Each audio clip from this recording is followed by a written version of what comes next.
Okay, so we're going to be talking about the story of Ruth, but it's a different story than what most people think. When they think about the book of Ruth, they think of it as a poetic love story type of story, and it's really not. It's really has such deep roots, and we're going to get into it. We're going to really get into it today because there's such a huge message, and it's a message for the end time too. It's interesting because the book of Ruth, they designate it to be with the books of the prophets, and because they understood it was all prophetic. And so I don't know if any of y'all have heard anybody teach the prophetic side of Ruth. Have any of y'all heard that? I haven't. So it ought to be real interesting here. So we'll start first, Ruth 1:1. And it came to pass in that day that the judges judged. So this was the period in history from 1400, right after they had come into the land, when they had come into the land of Israel, up into the 1100 time frame. And that was called the time of the judges.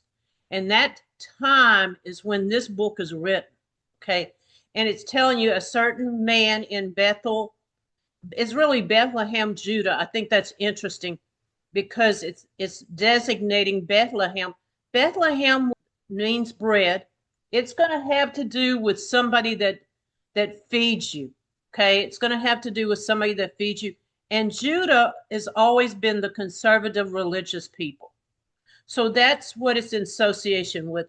Went and sojourned to a country of Moab, him and his wife and two sons. Okay, so there was a famine in the land.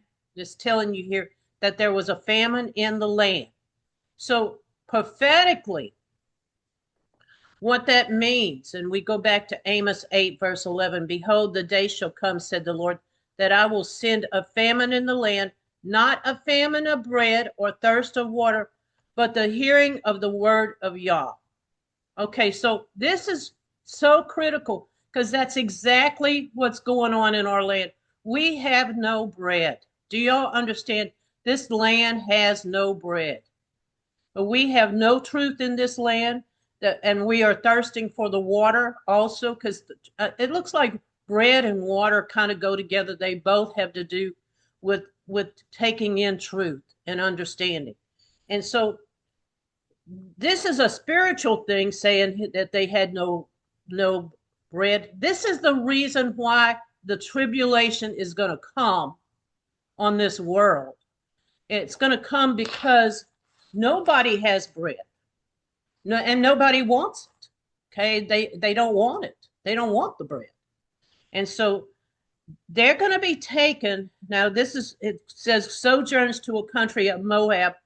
They're going to a foreign country because the reason they're going to be kicked out of their land, and our people are going to be kicked out of this land, many of them. Okay, God will leave a remnant, right? But he's going to kick them out, and he's going to kick them to the curb, and that is what Moab is playing. Moab is playing the place that they go when they're kicked out. And so you can actually see why this book was considered a prophetic book. When I started looking at it, I said, oh my goodness. Now here's Jeremiah 2, verse 32. Can a maiden forget her ornament, or a bride her attire? Yet my people have forgotten me days without number. This is what it's talking about. Now, there seems to be a little slight revival going on in the land, but it's much more political than it is religious. And so this is what we see coming right now. There's a little bit of movement in that direction, which scripture tells you that would happen. And we'll get to that. We're going to get to that in here. But it's talking here about a famine of the word because they don't want the truth. They're not interested in the truth. They don't think God has it for them. Do you understand what I'm saying? So that's why they're going to be removed from the land. That's the real reason. Okay. And Ruth goes on here, Ruth 1, verse 2. And the name of the man was Elimelech. His name means God is my king. And the name of his wife was Naomi. Her name means pleasant. And the name of the two sons, Malone, means unhealthy. And the second one is Chilion, means perish. And they were Ephraimites of Bethlehem. They came from Bethlehem. So they lived in the land of the bread. They lived in the promised land. Do you understand what it's saying here? They lived in the promised land, in the part of Judea also. And they came into the country of Moab and continued there. So they stayed there for about 10 years. Now, I'm going to talk to you about patterns, and I'm going to try to explain to you what's taking place here. So Naomi is playing the role of Israel. She's playing the role of Israel. She gets removed from the land, which is Bethlehem for her, and she goes to live in the land of Moab, which is a foreign land. Are you seeing the prophetic piece to this? And Ruth is going to play the true church. She's going to play also the innumerable multitude. So she's playing two roles here. She is playing a heathen woman. Okay, she is playing a heathen woman that gets converted. All right, but it's also talking about the true church, and she's playing that role of the true church. She's playing both roles, if you're asking me. Now, when you look at this is Revelation 7, verse 9. And after this, and I behold a multitude which no man could number, of the nations, kindreds, and peoples, and tongues stood before the throne and before the Lamb, and clothed in white robes and palm branches in their hands. So what this is saying here is that this is the number of people that come out of the tribulation that have repented. And it's such a large number, you can't even number it. And that's who she's playing. That is who she's playing. She's playing that innumerable multitude as well as the true church. And here you go, Jeremiah 16, verse 19.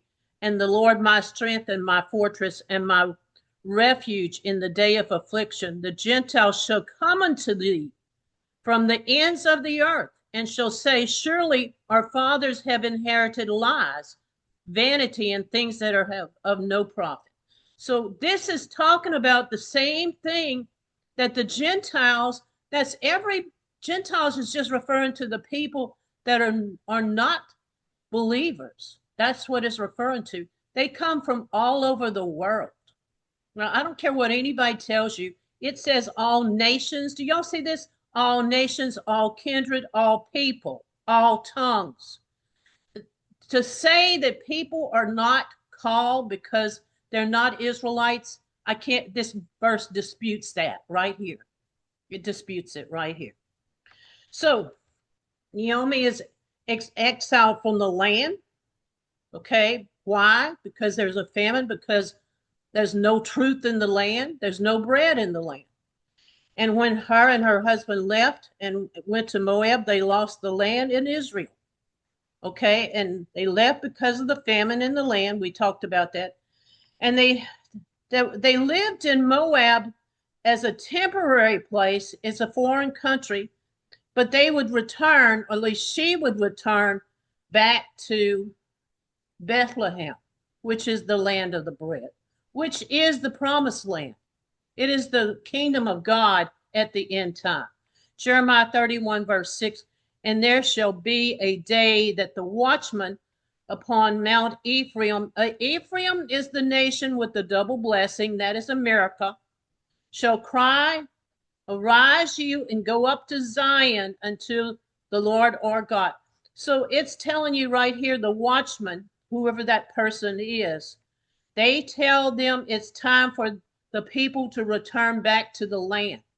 So that trumpet will be blown, and the people that are in the foreign countries that have gone into captivity and been removed out of this land, and some of them are going to leave on their own.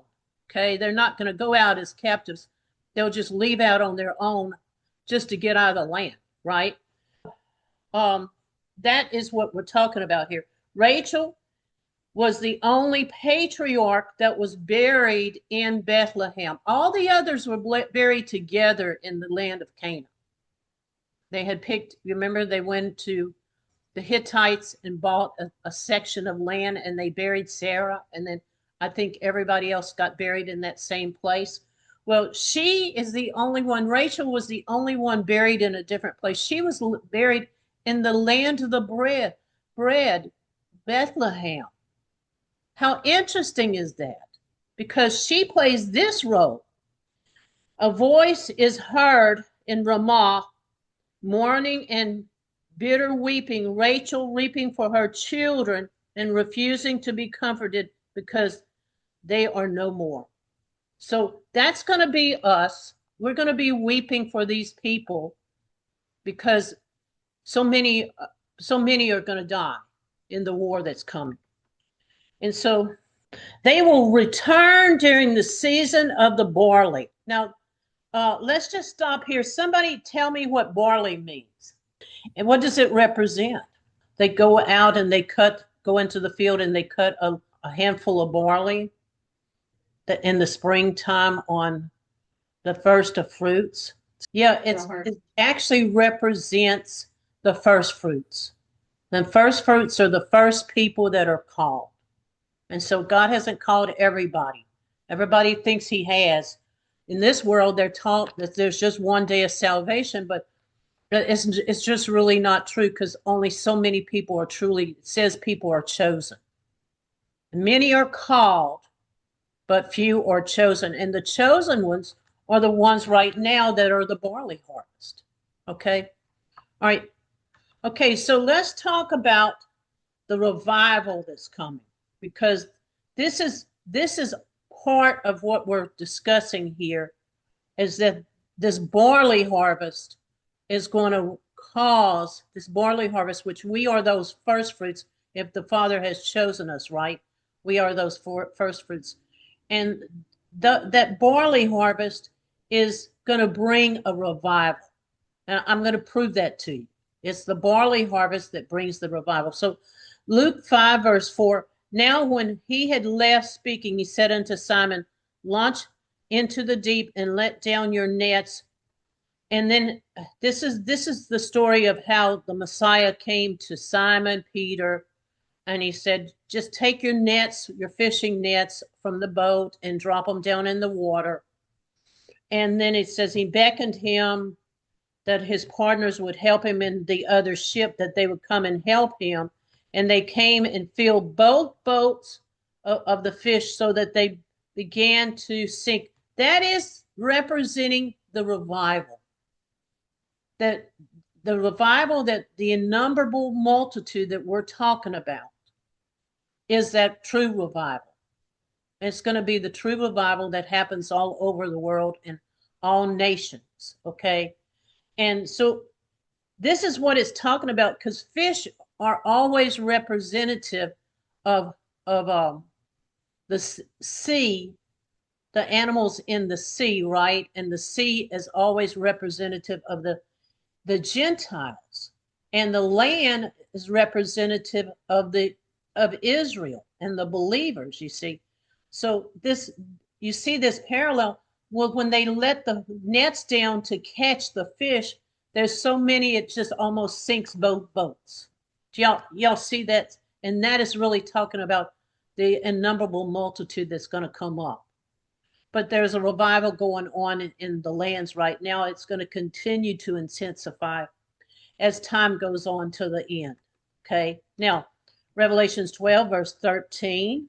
When the dragon saw that he was cast to the earth, he persecuted the woman that brought forth the man-child. So he doesn't come down. As soon as he comes down, he starts his persecution against the church, against the man-child. We're going to talk about the man-child. A lot of people think that's the Messiah, and it's a form of the Messiah, yes. But going on, verse 17, and the dragon was wroth with the woman and went to make war with the remnant of her what? Seed. See, this is her children. It is the woman's children in Revelations 12. It has her children. and they keep the commandments and the testimonies of the Messiah. Testimony of the Messiah, it's talked about in the book of Revelations. It's called the spirit of prophecy. So they know prophecy and they keep the commandments. And the dragon goes after them because they don't go into the place of protection. There's two different women there. Okay, now, here's Isaiah 8, verse 3. And I went unto the prophetess. Now, that is a church that's teaching prophecy, or believers that are teaching prophecy. And she conceived and bare a son. Okay, so the son is the man child. That is the man child. I'm going to look at these other verses. For before the child knew to refuse evil and choose the good, the land that he abhorred shall be forsaken by both her kings. All right, so that didn't happen during the time of the Messiah. That did not happen during the time of the Messiah. So it can't be talking about the birth of the Messiah when you are reading that piece. Okay, there is a piece there that's talking about the Messiah, yes, but this piece, no. So this child that's being born, he doesn't know a lot about, he's not really educated on scripture yet. He doesn't understand the Bible. He still doesn't know the difference between good and evil. He doesn't know to keep the law because he hasn't been taught that. And it goes on and it says, before the child shall have knowledge to cry my father and my mother. I think that's referring to Israel. That's talking about Rachel and Jacob. Okay. The riches of Damascus and the spoils of Samaria shall be taken away by the king of Assyria. So it's telling you right here, he doesn't learn the truth until the tribulation comes. He doesn't. This child that we're talking about here, that's born from the prophetess. You see, so that prophetess is that church. Do y'all see that the woman that goes into the wilderness is the prophetess? That's the woman. She's the one that gives birth to the child. It's very plain, and that's the revival that's coming. Okay, so she is really Benjamin. She is Benjamin.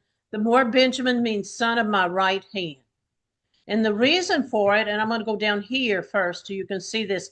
Son of my right hand, Jonathan asked to sit on the right hand of King David. He said, the only thing I want from you, David, is that when you reign, I want to sit on your right hand. I want to sit on your right side. And this is what the Laodiceans are told. They sit at the throne.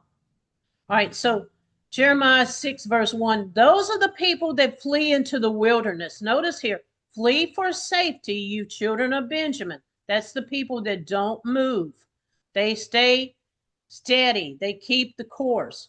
Out of the midst of Jerusalem, blow the trumpet and raise up a signal, for evil comes out of the north with great destruction. So during that time, those are the people that are instructed to flee. They're going to know to flee when it's time. Revelations 3, verse 21.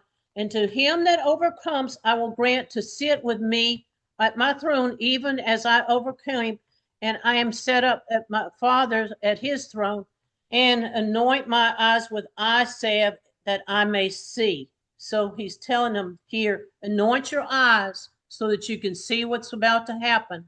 Don't be blinded by what's coming. And that's his warning for the Laodicean church, which the Laodiceans or the people that were kind of lukewarm, but they are the ones that are promised that get to sit at the throne if they overcome. Okay, so going back to our story here, Ruth 1, verse 3, and Elimelech, Naomi's husband, dies, and she's left with two sons, and they took them, the wives among the heathen. They took two wives. One was Oprah and the other one was Ruth. And they dwelt there for 10 years. Okay. And then both the sons then died. So here's Naomi. She's left pretty much with no support. She doesn't have her sons. She doesn't have her husband anymore. So she's left. She's in a bad way. It's funny how that works sometimes, that some people have such harder trials than others. It doesn't always make sense to me, but the Father has a purpose for all of it. And Ruth 6, and he rose with her daughter-in-law that she might return to the land of Moab. And she heard in the country of Moab that Yah had visited the people to give them bread. This is the return back. So she's has been exiled. She represents Israel. She's been exiled to another land. Okay. And now she hears that it's time for her to return back to her land, because now there's truth there. That she can go back and learn the truth. Do y'all see that? And so Naomi said unto her daughter-in-laws, go back and stay at your mom's house, because, I'm going back to my homeland. And the first one said that she would go back, and the other one that said no, she cleaved to her mother-in-law. So what kind of character does she have? She left her family, and she's going to take care of this woman that is so destitute. And so that's the do you see that that's the true church? That is the true love. It's not the romantic love that the Father's trying to show here, that everybody looks at when they read this book. It's this right here, that she cleaved to her mother-in-law, and her mother-in-law was destitute. So she's going to try and help her mother-in-law. She's not going to stay with her family. That is true love. That right there is true love. Okay. Now going on, Ruth 1, and that's the love the Father wants us to have. Ruth 1:16, and Ruth said, entreat me not to leave thee, to return to follow after thee. From thence thou goest, I will go, and where thou lodgest, I will lodge, and thy God shall be my God. So she's making a commitment here. She's going to stick with Ruth, which is Israel. She's playing the role of Israel, remember? This is really talking about the true church. And so we're going to see this. We're going to see it as we go through here. And so they went until they came to Bethlehem, which is the house of bread, which is the kingdom of God. And it came to pass that they came to Bethlehem, and the city was moved because Naomi had came. Say, this is Naomi. And they called me not Naomi, call me Mara, for the Almighty has dealt bitterly with me. She's just come out of the tribulation. She's lost everything. She's lost her kids. She's lost her husband. We've read this verse before, Isaiah 49:21. Then they shall say in their heart, who has forsaken me these, seeing that I've lost my children? I am destitute, I'm captive. I'm removed to and fro, and have brought up these. And behold, I'm left alone. These is where they had been. But even though she is so destitute, this is Naomi here. The true church is going to support her, which is Ruth. Do y'all understand what's taking place here? So Ruth 1 verse 21, and I went out full, and Yah had brought me home again empty. And why call me Naomi? Because that Yah has testified against me, and the Almighty has afflicted me. So she's going through the tribulation. So she's coming back afflicted and destitute. And Naomi returns and Ruth Moabites, her daughter-in-law, and they returned out of the land of Moab. They left the captivity, and they came to Bethlehem, the kingdom of God, during the barley season in the spring. Okay? During the barley season. That's the first month, the 10th day was when they entered into the land, in the promised land. These people were going to return back to the promised land in the spring, in the barley harvest. Okay? Now, Matthew 13, verse 37. And he answered and said, he that sows good seed is the Son of Man, and the field is the world, and the good seed are the king's sons of the kingdom, and the tares are the evil ones, and the enemy that sows is the devil, And the harvest is the end of the world. Every time you see harvest, it's going to refer to a harvesting, a reaping of people. But in this case, it represents the end of the world. And the reapers are the angels. And so, verse 41, and the Son of Man shall send forth his angels, and they came and gathered out of all the kingdoms all the things that came stumbling and then do iniquity. So they're coming to gather. The angels are coming together. Remember that. They're coming together. So now let's get into this. So Naomi had a kinsman of her husband's, and a mighty man of wealth, and his name was Boaz, and we're familiar with Boaz. And Ruth said unto Naomi, let me go up to the field, which is the world, and glean, that search, among the ears of grain, okay, searching for the truth. After him I have seen sight, and I shall find favor. She's saying, I'm going to be searching for the Messiah. And she said unto her, go, my daughter. So she's going to go glean the fields.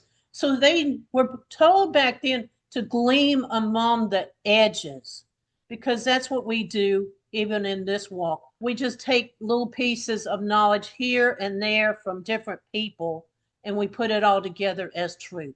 We don't really invest in a lot of the churches and their teachings and their doctrines, because they're really truly the tree of good and evil, in my opinion.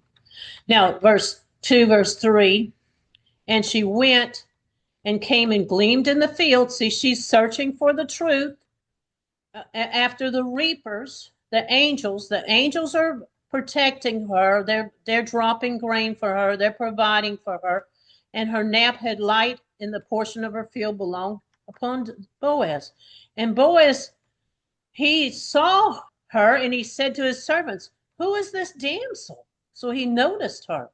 So she has this character about him that she's being noticed. Okay, verse 6. And the servants that sat upon the reapers answered and said, it is a Moabite.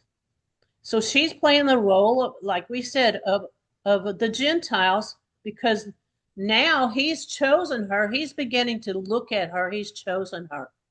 And he came to Naomi out of the land of Moab. So they're telling him the story about how she came with Naomi, and that she's taking care of her mother-in-law.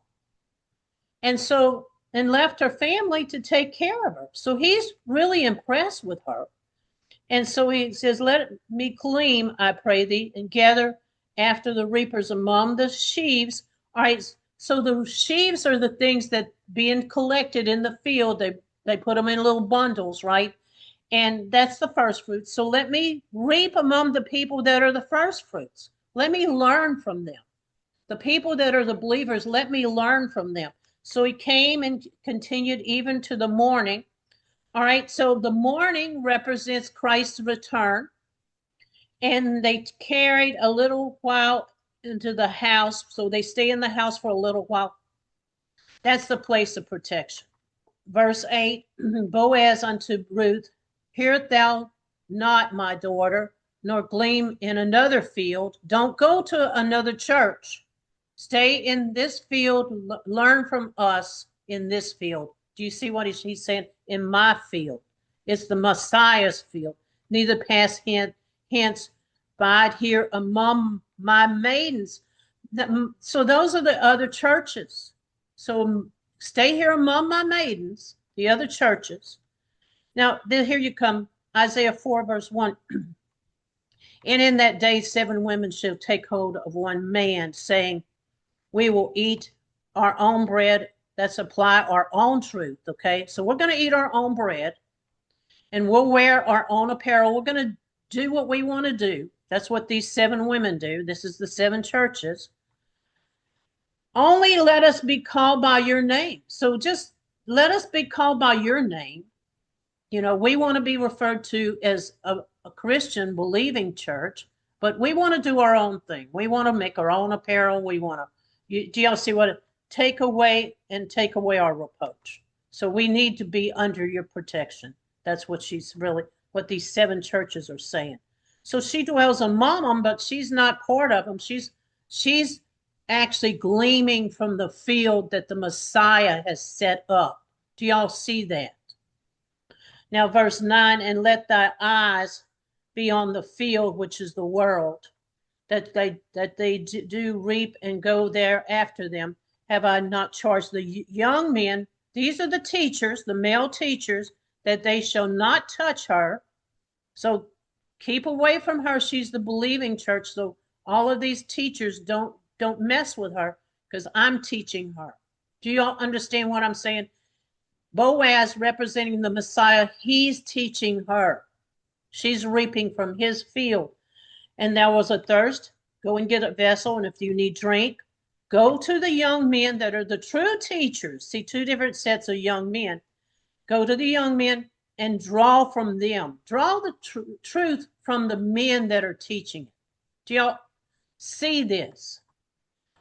And she fell on her face and bowed herself to the ground and said to him, why have I found favor in thy sight, that thou shouldest take knowledge of me, seeing that I'm a foreigner, and that's showing she's humble. So why are you taking, any interest in me? I'm just a foreigner. That's what she's saying. I'm from a foreign land. Verse 11, so Boaz answered and said unto her, I'm fully showing me that thou hast been done unto thy mother-in-law. I've seen what you've done. I saw that you left your own people and you came here to take care of your mother-in-law who was destitute. I saw what you did. Do you understand what he's telling you? And since the death of the husband, and you left thy father and thy mother and the land of thy nativity, and come into a land thou knowest not. So you're striking out, and you don't really know where you're headed, but this is where the Father has you. And here's Luke 14, verse 26. If any man come to me and he hate not his father and his mother and his wife and brother and sisters and his own life also, he can't be my disciple. So you can't put your family above the service and the work that the Father has for you. You can't put your family above it. And that's what he's telling you. That's a hard thing. We're going to get more into that. And he let me find favor in thy sight, my Lord, for thou hast comforted me, and thou hast spoken kindly unto the handmaid, though I be not one of thy handmaids. Though I'm not one of your handmaids, but you treat me like I am one of your handmaids. I'm just a simple woman from a Gentile world. And this is the unnumberable multitude. And at mealtime, he said, come here and eat bread. And I don't understand what vinegar means. Somebody might understand that, but they mention vinegar. And she sat beside the reapers. That's the angels. There's your protection.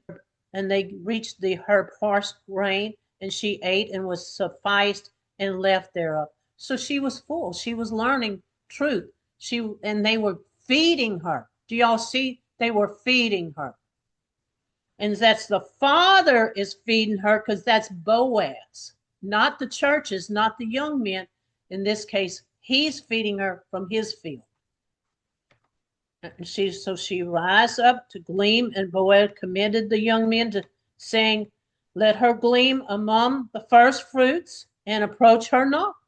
Okay. So going on, verse 16, and also pull out some of the bundles and leave it and let her glean. And so give her extra, give her extra. She's gleaming. So dump a lot on her. Dump a lot on her because she's gleaming. She's got the right attitude. She's gleaming. And rebuke her not. Let her go study.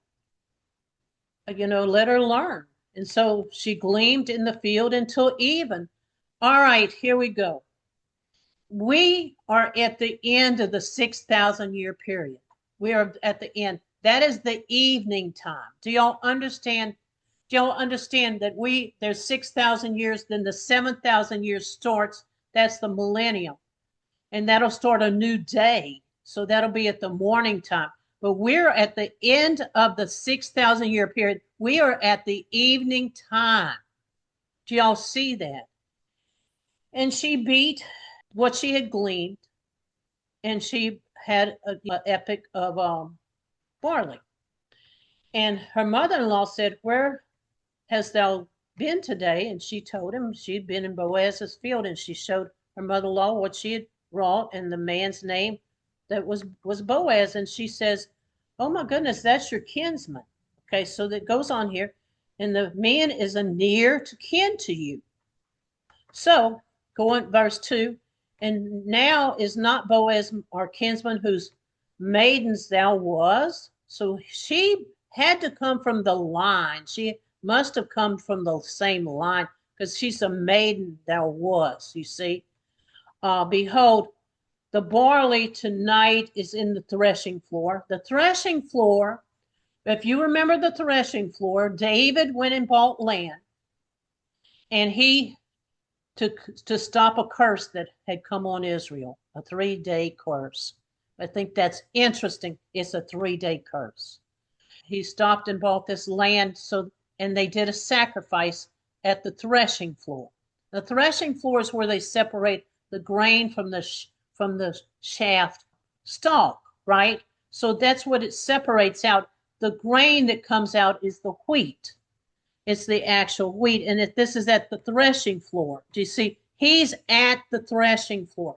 The threshing floor is the place where they built the temple. I believe America is the threshing floor. She's going to be separated, the shaft from the wheat. The shaft is going to be taken out, and the wheat is going to be left in.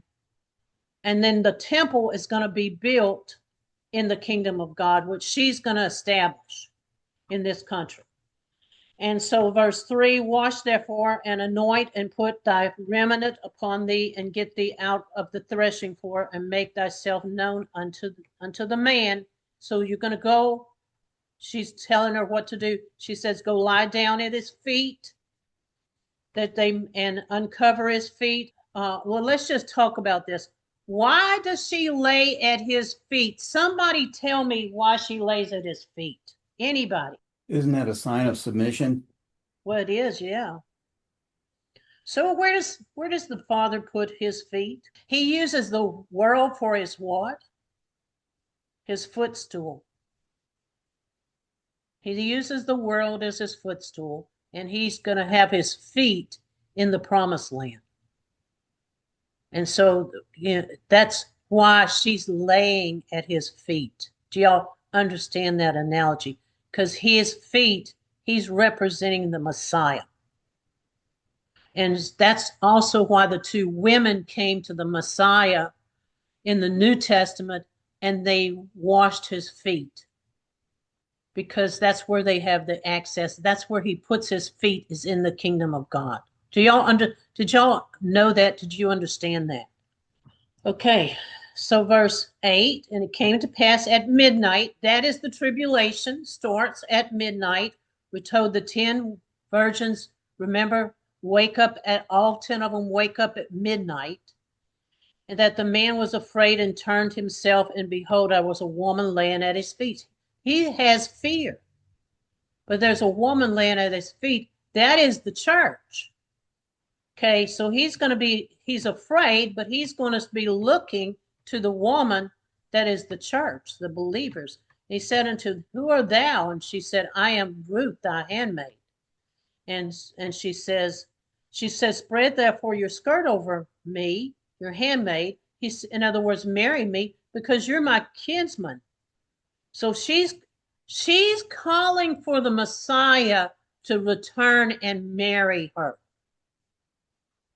Okay, verse 11, and now, my daughter, fear not, I will do to thee all that thou sayest. I'm going to return. He will not return until the church repents and wants him back. Right now, they don't want him back. Okay, so when they want him back, he will return. He will not return before that. So you see this right here is telling you he's not going to return until she, the woman, asks for him to return. For all the city of my people does know that thou art a worthy woman. She's shining at this point. She's shining at this point, what she's prophesied to do. Verse 13, tarry this night, tarry through the tribulation, and in the coming of the morning, that's his return. He will perform what he did as the kinsman. So he's going to come. So he's going to perform the kinsman duty, which means he's going to come and marry her. This is what is going to transpire when the Messiah returns. See, this is why it has to be the Messiah that returns. It can't be somebody else. Do y'all understand what I'm saying? It's got to be the Messiah. All right, so y'all seeing this. And he said, lay down there until morning time. So just keep your peace until morning time, because I'm coming at morning. So we just explained that. The tarry through the night is sundown on the sixth day. The resurrection occurs on the end of the sixth day, or really about the seventh day, I guess you would say. And that is the second Adam. So the first Adam came. Let's go through that. The first Adam came. He was given dominance. They told him to take the garden and dress it and keep it. You are in charge of this garden. He gave his authority up to Satan. Now notice 2 Corinthians 4:4, to whom the God of this world has blinded the minds of them that believe not. So the God of this world is Satan. He's the one that has authority over it. So when the Messiah returns, he's got to take ownership of the land. And he's got to take the ownership of the land that has been stolen, has been taken from Naomi. So Naomi represents Israel. The land has been taken from her. He has to take it from Satan, and he has to claim it as himself. And that makes him the kinsman redeemer. 6 measures. So she's given the spoils from the land. You see, 6 measures of barley. And he goes, don't let her go empty. She's come back to the land. Don't let her be empty. So she's receiving spoil. Boaz goes to the nearest of the kin, and he talks to him. And he says, you're the nearest of the kin. Who is Satan? Said, would you be willing to marry Ruth, and then you can have the land? And he says, no, I don't want her. I don't want the church. So he says, I'm the nearest kinsman now, since you've refused. I'm the nearest kinsman. So I will marry her, and I will take the land. I will buy the land. Do y'all understand what's going on here? And then said Boaz, what day that thou buyest the field in the hands of Naomi, thou must buy it from Ruth the Moabite, the wife of the dead man. It's going on. So the near kinsman said to Boaz, buy it for thyself. The way that they did a contract, they exchanged shoes. And then we get to this right here. It says the woman was numbered among Rachel and Leah, and built the house of Israel, and do thy worthy unto Ephraim to be the famous Bethlehem. That's telling you Ephraim is going to be the famous place where the truth is. Remember, it's the 12 sons that go to Joseph for the bread. Remember that story? Now we've finished that piece. I want to get into this piece.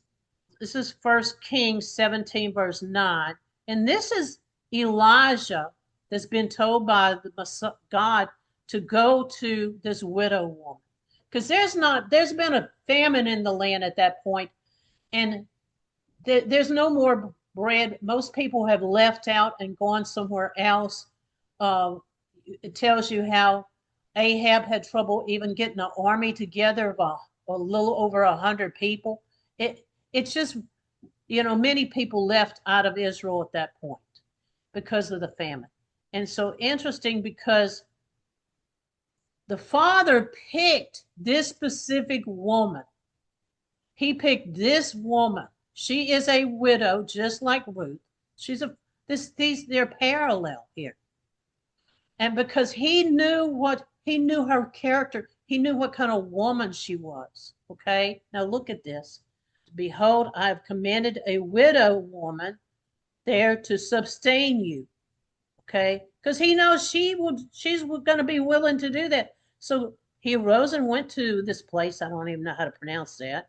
And he came to the gate of the city, and behold, the widow woman was there gathering sticks. And he called to her and said, fetch me, I pray thee, a little water in a vessel, that I may drink. And she went and fetched him water, and bring me, I pray, a morsel of bread in thy hand. Now listen what she says. And she said, as the Lord God thy God liveth, I have no cake, but a handful of meal in a barrel, and a little oil in a cruse. And behold, I'm gathering 2 sticks, that I may go in and dress it for me and my son, that we will eat and we will die. It was the last of their food. This woman is going to be willing. Do you hear me? She's going to be willing to share her last meal with a stranger. Now, you'll do it for your family, but you ain't going to do it for a stranger. There's probably not 2 people in this country that's willing to do something like this. I'm just being honest. But the Father knew who to send her to. Yeah, maybe there's more, but this is a very hard thing.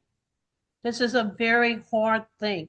So now it's like, well, I have my last $100, and there's somebody over here that is about to lose their home. So, am I going to keep that $100, or am I going to give that last $100 to that person who's about to have their home repossessed? Do you understand what I'm saying to you? That she was giving her last meal to a stranger. I mean, that's what Ruth was doing. She was giving up her life with her family. And that's what true love is. It's not this romantic stuff that people show on TV. This is when this is the true love right here. Okay, so going on. And Elijah said unto her, fear not, go and do as thou hast said, and make me therefore a little cake first, and bring it to me, and afterwards for thee and for thy son. So he said, just go do it. Just trust me. And so she did. She went and made it. And the Father, because she did it, he provided food for her every day. Now, people come and they ask this question. They said, well, it says at the end time that he's going to pour his spirit on all the people, and they're going to prophesy, and they're going to do this and that. They're not going to do nothing until they learn this lesson right here. Do you understand? This is the lesson to learn. This is the lesson to learn. Because once you do that, then he pours out his blessings. He rains it down on the earth. Okay, and so this gets to the book of Revelations, the 7 seals. All right, Satan is given authority over the earth. The least will be taken from him on the 7th trump. He holds the deed. Tribulation is God is exercising authority to reclaim the earth. Leviticus 25:25. If the brother of wax poor has sold away some of his possessions, that's what I was talking about before, and if you'll be his kinsman, you can redeem him. So you go and pay for what he's lost, and that you may redeem what your brother has sold.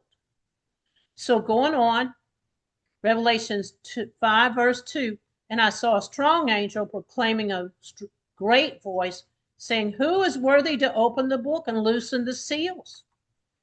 And no one in heaven and earth or under the earth were able to open the book and to look therein. See, he is going to strip off these seals one at a time. Okay, all 7 seals.